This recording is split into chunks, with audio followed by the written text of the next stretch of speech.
Damian Cole owned the tallest building in the city. He owned 5 cars he never drove and a mansion with 22 rooms he barely walked through. At 30 years old, he was one of the richest men in America. People called him brilliant. They also called him cold. 2 years ago, Damian had been a different man. He used to laugh loudly. He used to leave work early just to cook dinner with his wife, Sarah. They were expecting their first child, a little girl they had already named Emma. Then, one rainy night, a car crash took them both away from him in a single second. Since that night, Damian had built walls so thick that nobody could get close. He worked 18-hour days. He barely slept. He never smiled. His huge house was run by a small staff. Among them was Grace Bennett, a quiet woman in her late 20s who cleaned and organized his home office. Grace was a widow too. Her husband had died from a heart problem when their daughter, Lily, was only 1 year old. Now Lily was 3, a small girl with big brown eyes and 2 little braids her mother tied every morning. Grace could not afford a babysitter, so on the days she worked late, she brought Lily with her, tucking her into a corner with crayons and a coloring book, always whispering, "Stay quiet, baby. Mr. Cole doesn't like noise." Lily tried. She really did. But 3-year-olds are not built for silence, and big empty mansions are full of doors just waiting to be opened. One evening, Damian came home earlier than expected. The house was dim, lit only by a few lamps. He walked toward his private office to grab a folder he had forgotten, already thinking about the next morning's meeting. He pushed open the door and stopped. There, in his massive leather chair, sat a tiny girl. Her feet didn't even reach the edge of the seat. She had climbed up using a stack of books and was now facing his enormous computer screen, tapping the keyboard with 2 small fingers, completely lost in her own little world. "What?" Damian started, his voice sharp from surprise. Lily turned around, startled, her eyes wide. For a second, Damian expected her to cry. Instead, she looked at him carefully, the way children study strangers, and then pointed at the screen. "I made a family," she said simply. Damian's chest tightened before he even looked. He stepped closer, ready to be annoyed, ready to tell this child she shouldn't be touching his equipment. But when his eyes landed on the screen, the words caught in his throat. She had opened a simple drawing program, one of the built-in ones nobody used anymore, and with clumsy circles and stick-figure arms, she had drawn 3 people holding hands. Above one of them, she had drawn a small yellow shape with wings. "That's my mommy," Lily said, pointing to the tallest figure. "That's me." She pointed to the smallest one. "And that's my daddy. He's an angel now. He lives in the sky." Damian said nothing. He couldn't. His eyes stayed fixed on that little yellow shape with wings, and for one unbearable moment, he wasn't standing in his office anymore.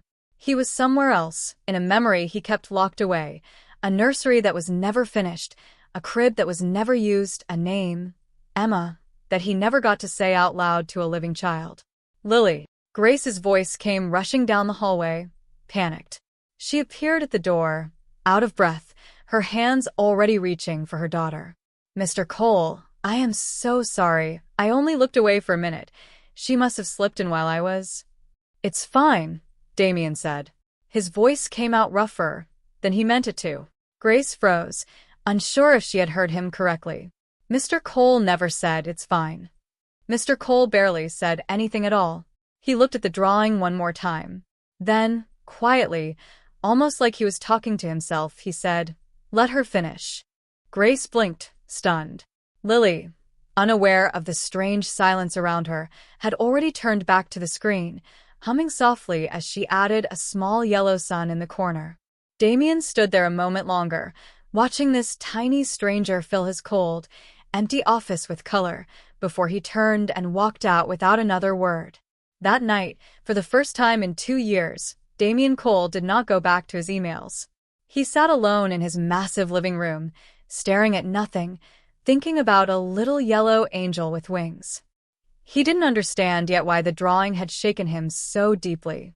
He only knew that somewhere behind his ribs, something that had been frozen for 2 long years had just begun, ever so slightly, to move. The next morning, Damien didn't go to the office until nearly 10. His assistants were shocked. Mr. Cole was always at his desk by 6. But Damien had barely slept. He kept thinking about a stick-figure family and a small yellow angel. He found Grace in the kitchen, wiping down the counters, her shoulders tense the way they always were around him. She still expected to be scolded, or worse, fired, for letting her daughter wander into his office. "Miss Bennet," Damien said. Grace turned quickly.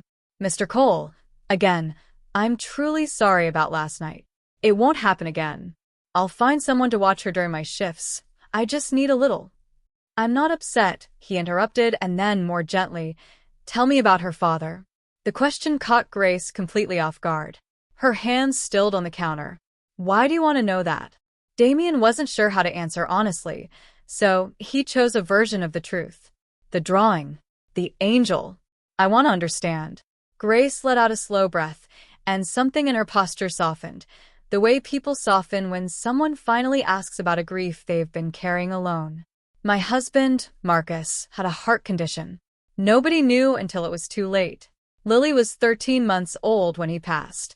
She doesn't really remember him. Everything she knows about her father, she knows from photographs and from what I tell her."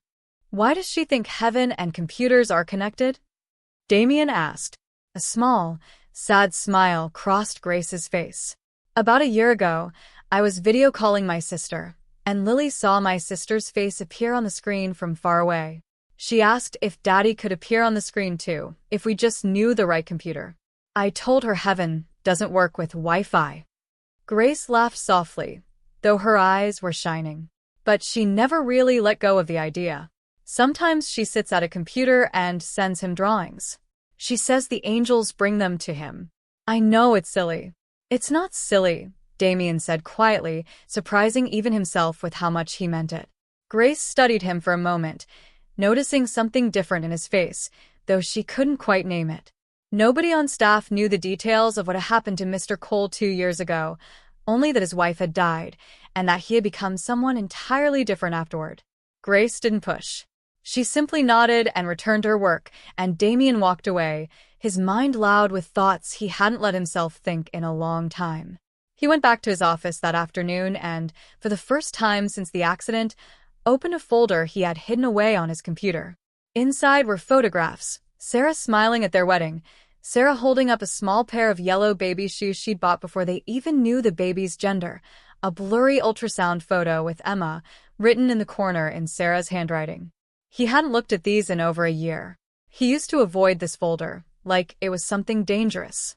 But now, sitting in the same chair where a 3-year-old girl had drawn her father as an angel, Damien found himself staring at Emma's ultrasound photo with a strange, aching tenderness instead of the usual sharp pain. He thought about what Lily had said. "My daddy is an angel now. He lives in the sky." Such simple words for something so enormous. Somehow this small child had found a way to carry her grief that didn't crush her.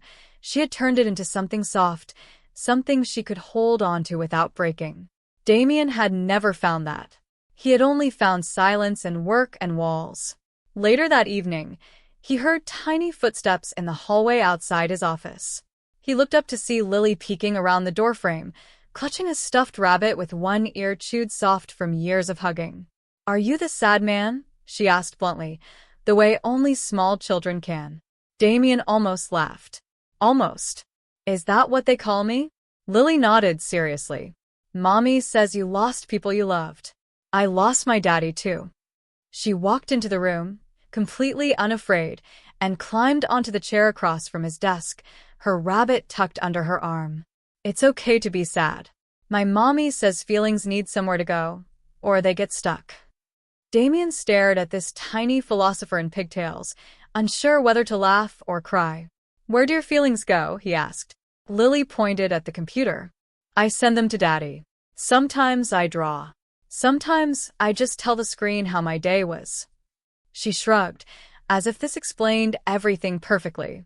"Do you want to send some to your family?" Damien's throat tightened, so suddenly he had to look away. He hadn't spoken his wife's name out loud in months. He hadn't let himself imagine his daughter as anything other than a wound. "Maybe," he said softly. Maybe someday. Lily seemed satisfied with that answer. She hopped down from the chair, gave him a small wave, and toddled back out to find her mother, leaving Damien alone with his photographs, his memories, and the strange, fragile feeling that something inside him was finally beginning to thaw. Over the next 2 weeks, something shifted quietly inside Damien Cole's house. It was small at first, barely noticeable. He started coming home before 9 instead of midnight. He stopped eating dinner alone at his enormous dining table and began eating in the kitchen instead, where the staff usually gathered, where Lily usually sat on a stool swinging her little legs. Grace noticed the change, but said nothing, afraid that speaking about it might make it disappear. Lily, however, had no such fear. She had decided, in the simple and absolute way that small children decide things, that Damien was her friend now. Mr. Damien, she called him since Mr. Cole, was too hard for her to say properly. Every evening she waited by the office door for him, rabbit in hand, ready to tell him about her day. A bug she found, a cloud shaped like a dinosaur, a cookie Grace let her have after dinner. One night, about 2 weeks after that first drawing, Damien came home to find the office door slightly open and the desk lamp glowing softly. He expected an empty room.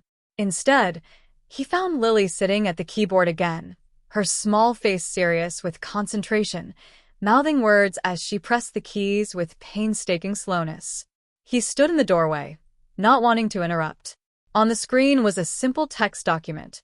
The letters were huge and uneven, some capital, some lowercase, clearly typed with Grace's help earlier, and now being added to by Lily herself, letter by letter.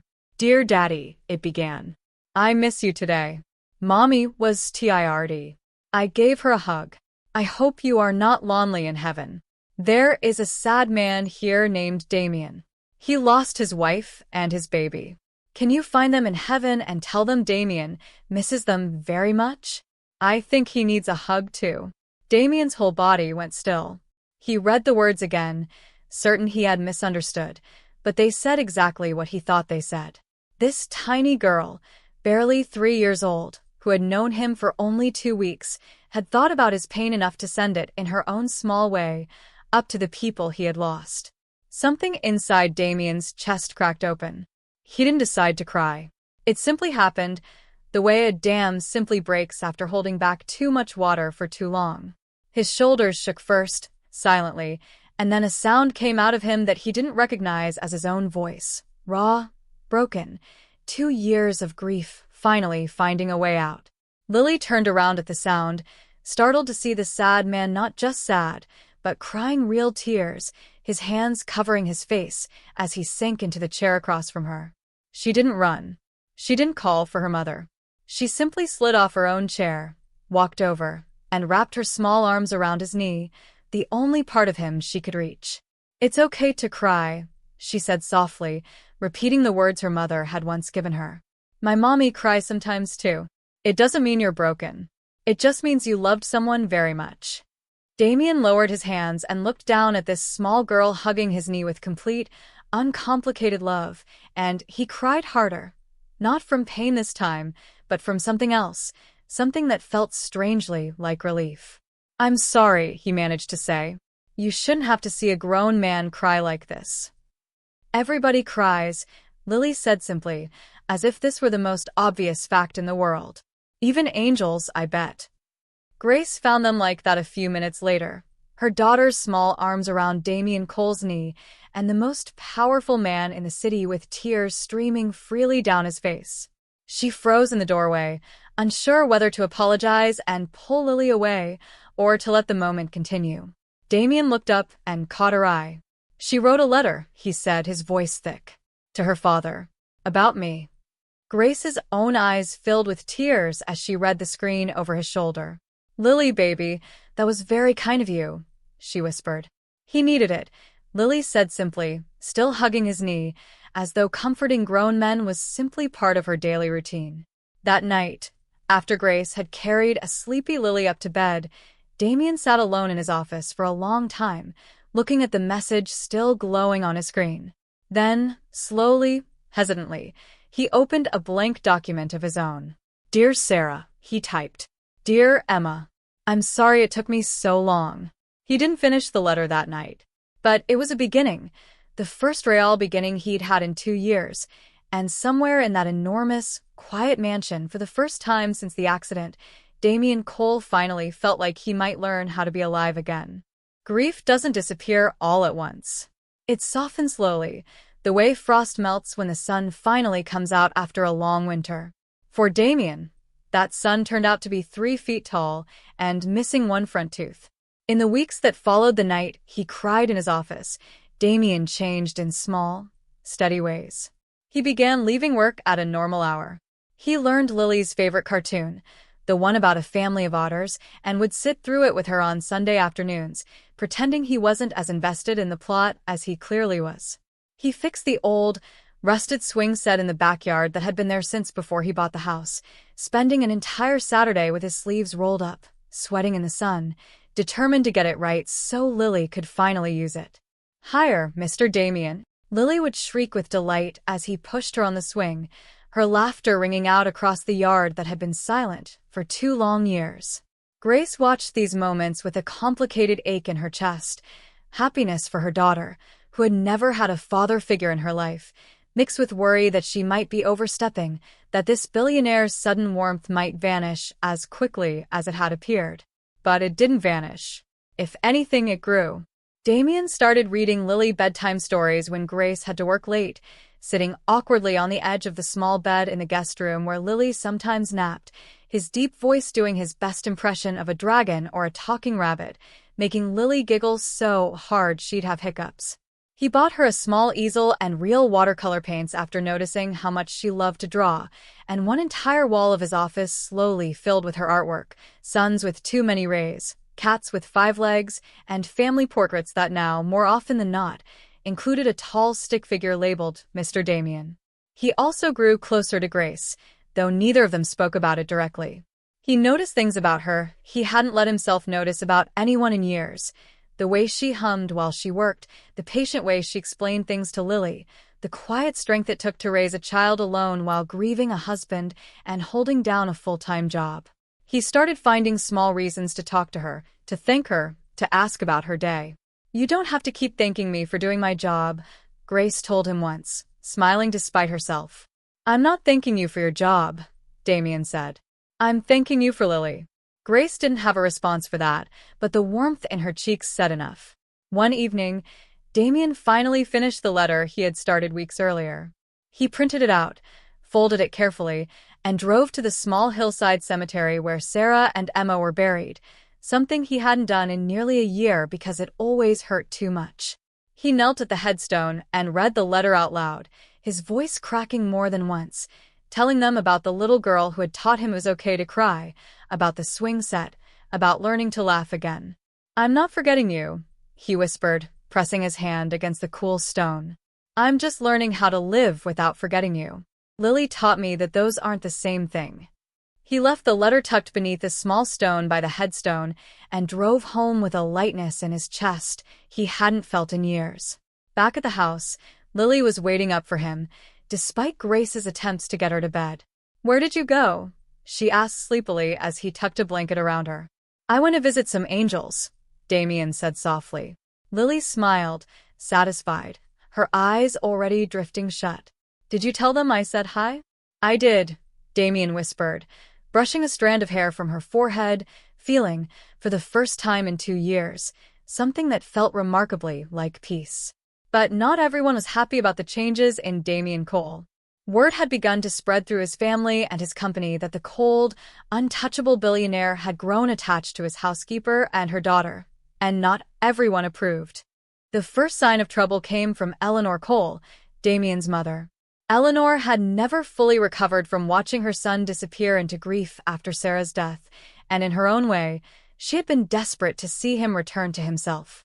But when she heard, through the kind of gossip that always finds its way into wealthy families, that her son had grown close to the housekeeper's little girl, she didn't see healing. She saw a scandal waiting to happen. She arrived unannounced on a Thursday afternoon, sweeping into Damien's office with the particular energy of a woman who had already decided how the conversation would go. "I hear you've become quite fond of the help," Eleanor said, not bothering with a greeting. Damien looked up from his desk, immediately tense. Her name is Grace. Her daughter is Lily. I know their names, Damien. Everyone in this city knows their names now, thanks to the way you've been carrying on. Reading bedtime stories. Fixing swing sets. Eleanor's voice sharpened. Do you understand what people will say? That the Cole heir is playing house with his housekeeper? I'm not playing house, Damien said, his jaw tight. For the first time in 2 years, I'm actually living. You're grieving, Eleanor said, softer now, though no less firm. And grief makes people cling to whatever comfort is closest. That little girl is not Emma, Damien. And that woman is not Sarah. The words landed like a slap, mostly because some small, frightened part of Damien had wondered the same thing. Was this real, or was he simply using a grieving toddler to fill a hole nothing could actually fill? That night, doubt crept in and settled over him like a fog. He grew distant again, quiet at dinner, avoiding the office where Lily usually waited for him. Grace noticed immediately. She had spent 2 years learning to read the smallest shifts in a man's mood, first with grief, now with whatever this new distance was. Did I do something wrong? She asked him carefully one evening, finding him standing alone on the back porch, staring at nothing. No, Damien said. I need to think about what's real here, and what's just grief talking. Grace's face fell, but she nodded, pulling her cardigan tighter around herself. I understand. We'll try to give you space. That week was the hardest since the crash. The house grew quiet again in a way it hadn't in weeks. Lily, confused by Damien's sudden absence, kept asking her mother why Mr. Damien didn't come to say goodnight anymore, and Grace didn't have an answer that wouldn't break her daughter's heart. Then, on Friday night, everything changed. Lily woke up burning with fever, her small body shaking, her breathing quick and shallow. Grace, panicked and alone in the middle of the night with no car and no one else to call, did the only thing she could think of. She knocked on Damien's bedroom door, her voice trembling. Please, she said. I know things are strange right now, but Lily's really sick, and I don't know what to do. Every doubt Damien had been wrestling with vanished the instant he saw Lily's small, flushed face. He didn't hesitate. He carried her to his car himself, drove faster than he probably should have, and sat in the emergency room through the entire night, holding Grace's hand as they waited for news, praying, actually praying, for the first time since Sarah's funeral, that this little girl would be all right. The fever turned out to be a bad ear infection, frightening but treatable.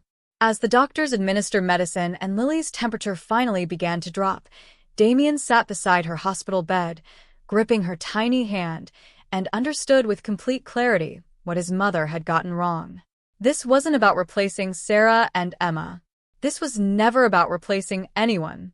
Lily and Grace hadn't filled the hole grief had left in him.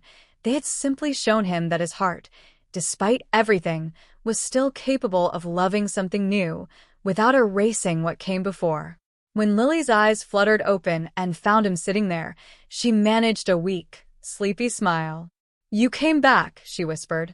I'm not going anywhere, Damien said, his voice thick with certainty. Not ever again. Lily recovered within a few days, bouncing back with the astonishing resilience only small children seem to have, running around the house again as though the frightening night at the hospital had never happened. But for Damien, that night changed everything permanently.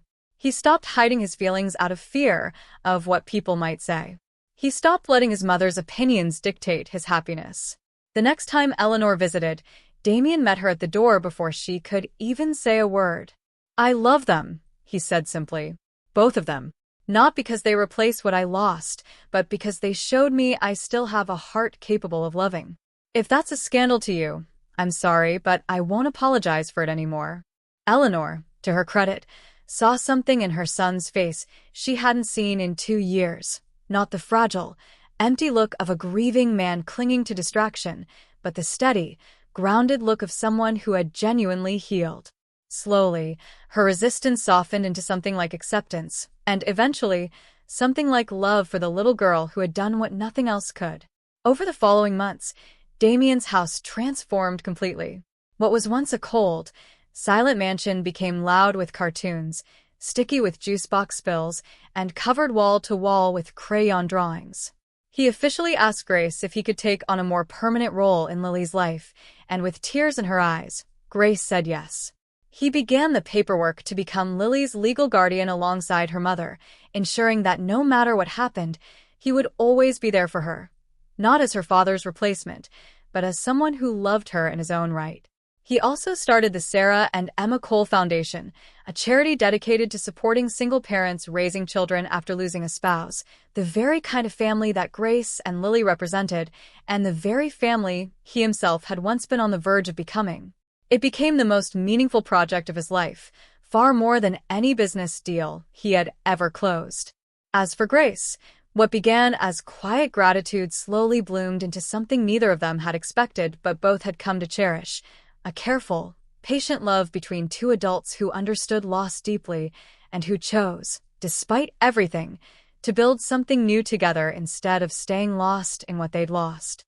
On Lily's 4th birthday, Damien filled the backyard with balloons and fairy lights, hired her favorite cartoon characters to make an appearance, and stood back watching her run across the lawn, glowing with joy, surrounded by a small group of friends from her preschool and the household staff who had watched her grow.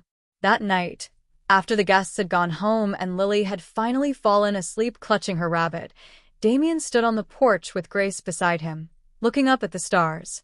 "Do you think they can see this?" Grace asked softly, resting her head against his shoulder. "Sarah and Emma and Marcus?" Damien thought about the letters Lily still wrote sometimes, still certain that somewhere up there, someone was reading them. "I think they can," he said. "And I think they'd be happy. Not because we replaced anything, but because we didn't let grief win."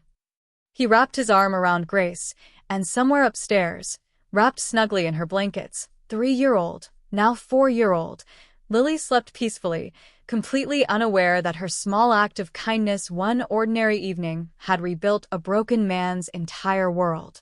Sometimes, the biggest hearts belong to the smallest people. And sometimes, all it takes to heal a shattered life is one little girl brave enough to offer a hug, and one grieving man brave enough to finally accept it.